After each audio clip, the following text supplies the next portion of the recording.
diamond tercepat pertama kurang dari 60 hari. Bohongmu kurang pintar. Ya, kita orang yang sudah punya pikiran, logika waras, itu benar-benar tidak mungkin itu terjadi. Dan itu terjadi memang unsur kesengajaan. Bagaimana nggak memang sengaja? Karena saat itu di mana cari VP? Ya, siapa yang fast track? Kapan exchange counter dibuka? Saat itu sulit banget orang percaya bahwa VTube ini bisa menghasilkan uang. Ya, di sanalah nyala lalu dimunculkan ada diamond, ada testimoni pencairan uang ya di bulan Juni 2020 itu. Ya, sedangkan VTube ini launching April tanggal 15. Nah, tidak langsung ada exchange counter saat itu ya. Exchange counter itu kalau nggak salah akhir Mei atau enggak awal Juni gitu. Nah, kok bisa itu kira-kira tanggal 10-an Juni kalau nggak salah 10 atau 9 ya, itu bisa diamond. Dari mana itu dapat VP sedangkan belum ada banyak orang yang fast track?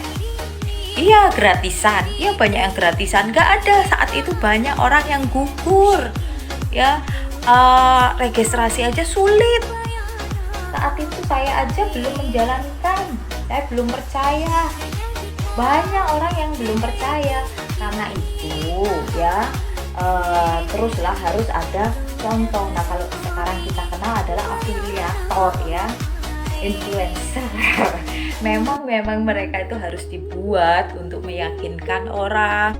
Nah, diamond pertama dan tercepat itu dia juga punya beberapa akun ya, yang akhirnya juga diamond.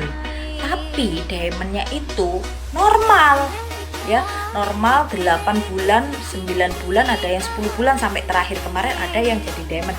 Nah, kalau kita pikir ya, kita cerdas, kenapa nggak diamond yang lain itu yang diamondnya yang dipakai frame-nya anaknya padahal nggak diamond ya, frame-nya suaminya padahal nggak diamond, padahal KTP orang. Kenapa nggak bisa lebih cepat daripada kurang dari 60 hari? Padahal VP itu udah banyak di exchange counter, padahal udah banyak orang yakin dan fast track di bulan-bulan mulai setelah bulan Agustus 2020 setelah endorse-nya itu diamond pertama itu membuat video, jangan sungkan-sungkan menyuruh member fast track kan gitu. Kalau nggak fast track 90% akan gugur ya kan. Setelah itu banyak orang yang rame fast track. Kenapa nggak akun yang lainnya cepet diamond ya? Nah lo bohongnya kurang pinter sih. Nah, lalu lucunya lagi, kenapa itu manajemen 001, 002 bisa diamond ya. Nah, waktu itu listnya itu 001, 002 itu manajemen itu ditaruh nomor 1. Nah, waktu itu nggak terima, yang udah dijadiin diamond pertama itu nggak terima. Loh, diamond pertama itu kan namanya ini gitu, kenapa kok jadi berubah namanya manajemen? Nggak bisa dong gitu. Oke lah. Nah, terus ada lagi yang protes, loh itu kan manajemen kenapa bisa diamond? Akhirnya lah dihilangin lah nama itu, akhirnya dibuang nama itu dari list diamond. Nah, kalau kita bisa berpikir ya kan, kita nggak pernah lihat tuh timnya manajemen itu siapa, tim kecilnya mana. Oke lah kalau kita tahu ya kan, ya pasti yang itu endorse-nya itu dan ada tim-tim besarnya lain itu pasti ya cuma tim besar, tapi siapa tim kecilnya?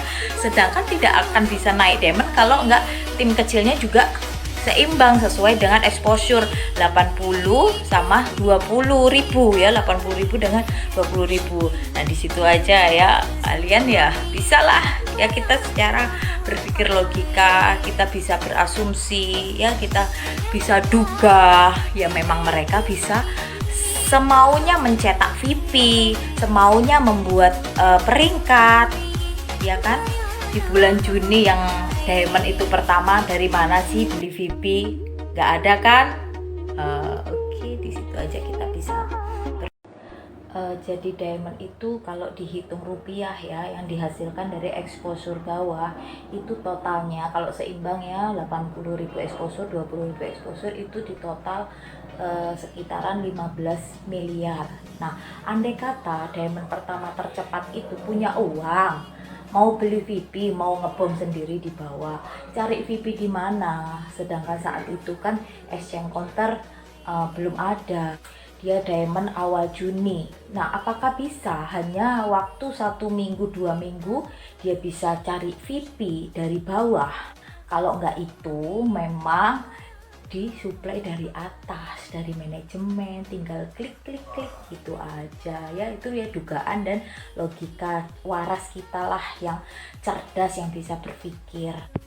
Kalau tidak dibuat ada endorse-nya ya, ada afiliatornya, ada contoh role model-nya, bahwa ada yang diamond bisa peringkat diamond hasilnya seperti ini, hasilnya segini, itu terus testimoni pencairan, pamer-pamer bonus, itu nggak akan ada orang percaya ikut gitu. Oke ya, sampai di sini aja ya. Aku bongkar sedikit masalah. Ya, kalau bisa dibilang konspirasi diamond. Itu aja, nanti aku bongkar lagi masalah V Plus-nya ya. Bagaimana mereka itu membohongi lah untuk menarik member YouTube ke V Plus ya, pelan-pelan. Oke, salam waras, cerdas, logika, cerdas waras. Oke, positif thinking selalu ya, jangan positif thinking. Oke, bye-bye. Saya yakin Anda semua ini orang-orang smart, ya. Anda bisa membaca, Anda bisa menganalisa. Anda bukan anak TK, Anda bukan bebek dungu seperti yang sering diucapkan para haters. Ya. Anda bisa membaca. Kita semua melihat dan merasakan sendiri, ya, hasil yang kita dapat dari fitur pertolongan, ya, yang kita dapatkan dari selama kita berproses dan berjuang bersama Fitu. Kita jelas-jelas melihat kerja keras manajemen, kita jelas-jelas melihat itu. Lah terus, apakah hanya gara-gara segelintir orang yang disusupi ke dalam kita dan membuat ulah? Ya, coba perhatikan. Apakah gara-gara segelintir orang yang sengaja disusupkan ke dalam kita dan berbuat ulah, kemudian Anda menjadi gentar? Apakah Anda rela mimpi Anda, ya, semua yang sudah kita bangun hampir setahun ini, kita berproses bertahan? Anda tahu, saya ini perempuan, ya. Tapi apa yang haters katakan tentang saya sudah bermacam-macam, mulai anjing, pelacur. Kalau Anda jadi saya bagaimana? Tapi saya bertahan. Karena saya tahu masa depan Fitu ini memang luar biasa. Saya tahu Fitu ini pasti panjang. Saya tahu. Dan jelas-jelas Fitu ini sudah luar biasa berdampak di hidup saya. 2 minggu lalu, orang yang sangat saya kasihi meninggal dunia. Bapak saya meninggal.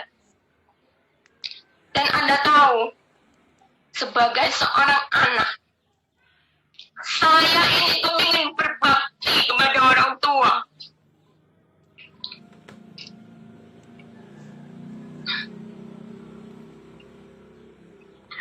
Tapi meninggalnya sangat mendadak.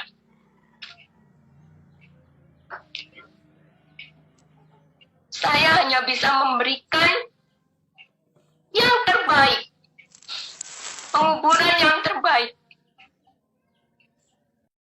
Jangan kebanyakan ngomong, enak dengerinnya.